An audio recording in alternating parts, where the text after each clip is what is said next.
Ini memang anak gadah tak? Lagi apa kerundung macam dengan tutu. Buat anak ini. Ana, betul. Yang nama kumbah. Makumbang. Bawa peta orang ujuk boleh kan dia peta he kau ni dah. Bong dia makanan apa? Anak barang. Yang nak barang tapi nom do Memang memia anak barang. Anak berang dah muhai dah biji. Oh, memang ada. Mai memboy. Buat talak di puluh ribu, apa yang ribu je buat perlu. No. Angku badai adung adik yang inang. Jamun tu anak. Yang dia lewat anak malam. Ino apa ngerai nan? Benda ceh ramai rung kancah ramai ya. Kami dia lincah bateli. Benda dia. Tak betul anak. Dia bo pisang yo. Kokoh lagi di dek kebun ada play. Bodoh. Yo blender. Kebun ada play ada rumput tinggal. Baik baik ya.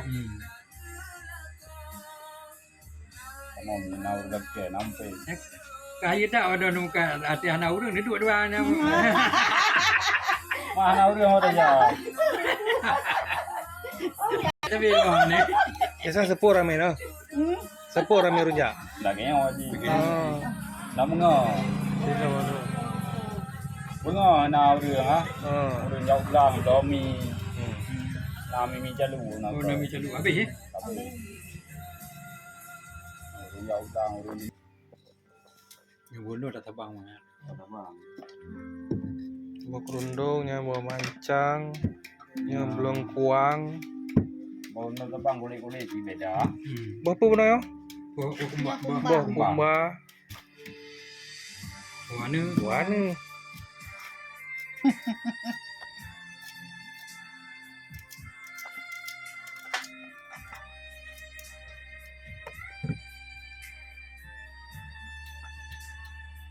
Nya liang baju no.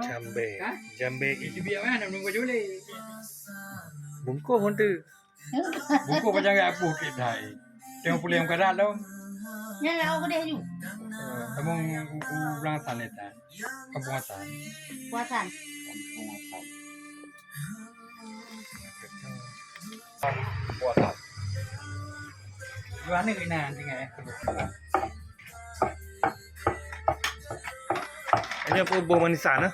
Yang mana tak ibu?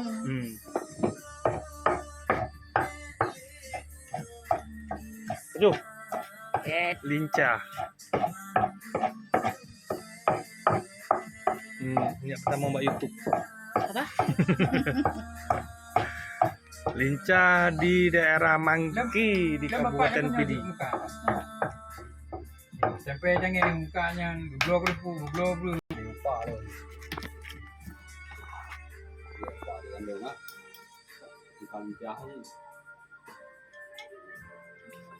Kira tak lagi. Mana mesti mana. Ini dia lincah di Mangki. Nyanyi daerah Mangki. Makan